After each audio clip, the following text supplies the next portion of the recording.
एक सिंपल सा क्वेश्चन है, आपने लास्ट टाइम ऑनलाइन शॉपिंग कब की थी?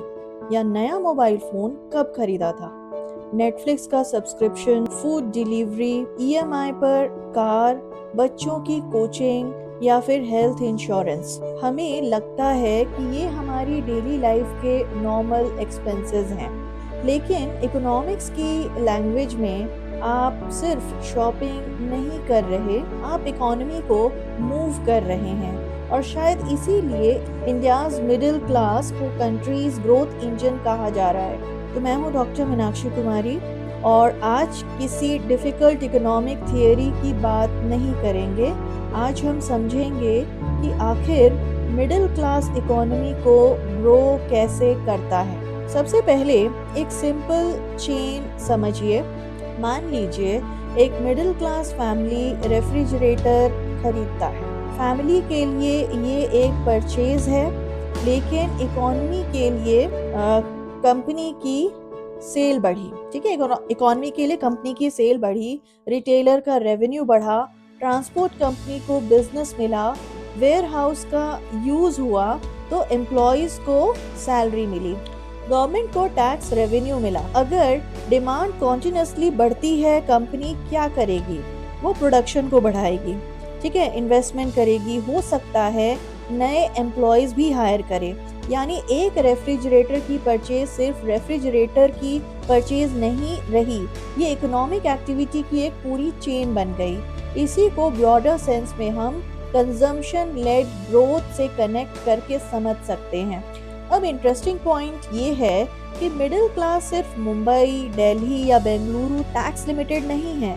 आज रांची, पटना, इंदौर, जयपुर और दूसरे टियर 2 और टियर 3 सिटीज में भी कंजम्पशन पैटर्न्स रैपिडली चेंज हो रहे हैं। People are spending on better education, better health care, smartphones, travel, financial products, digital services, और बिजनेसेस नेचुरली वहीं जाते हैं जहां डिमांड होती है। Demand creates markets.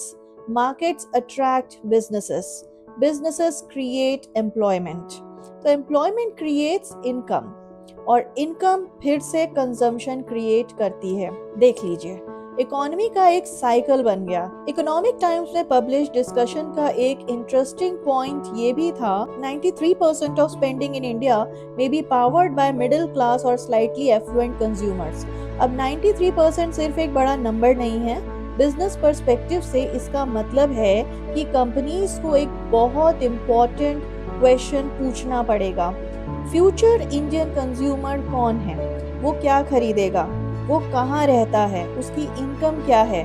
उसके एस्पायरेशंस क्या हैं? और सबसे इम्पोर्टेंट, वो किस चीज पर स्पेंड करने के लिए रेडी है। इसीलिए मिडिल क्लास कंजम्पशन को समझना सिर्फ इकोनॉमिक्स का टॉपिक नहीं है, ये मार्केटिंग का टॉपिक है, ये फाइनेंस का टॉपिक है, इनफैक्ट ये बिजनेस स्ट्रेटेजी का टॉपिक है, और ये इन्वेस्टमेंट डिसीजंस का भी टॉपिक है। लेकिन यहाँ एक इम्पॉर्टेंट क्वेश्चन भी है, क्या सिर्फ कंजम्पशन बढ़ाना इनफ है? अगर मिडिल क्लास इनकम उतनी फास्ट ना बढ़े, उसकी इनकम ना बढ़े, लेकिन एक्सपेंसेस बढ़ते रहें, ईएमआईज बढ़ती रहें, एजुकेशन और हेल्थ केयर कॉस्ट बढ़ते रहें, तो कंजम्पशन कितने टाइम तक सस्टेनेबल रहेगा? यहीं से इकोनॉमिक्स का एक डीपर क्वेश्चन शुरू होता है। स्ट्रॉन्ग मिडिल क्लास सिर्फ वो नहीं है जो स्पेंड करता है। स्ट्रॉन्ग मिडिल क्लास वो है जिसके पास स्टेबल इनकम, परचेजिंग पावर और फाइनेंशियल कॉन्फिडेंस हो।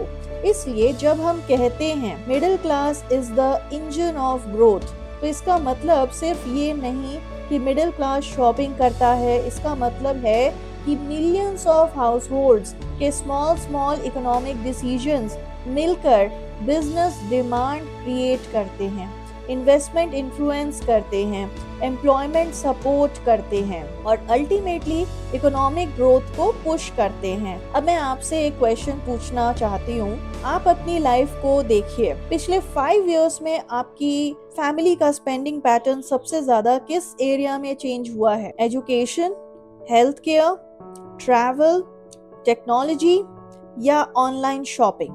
कमेंट में सिर्फ एक वर्ड लिखिए। मैं जेन्युइनली देखना चाहती हूँ कि हमारी स्मॉल यूट्यूब कम्युनिटी का कंजम्पशन पैटर्न क्या कहता है।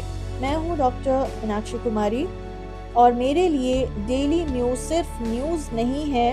हर न्यूज़ के पीछे एक कॉन्सेप्ट होता है और हर कॉन्सेप्ट के पीछे एक लर्निंग। Thank you.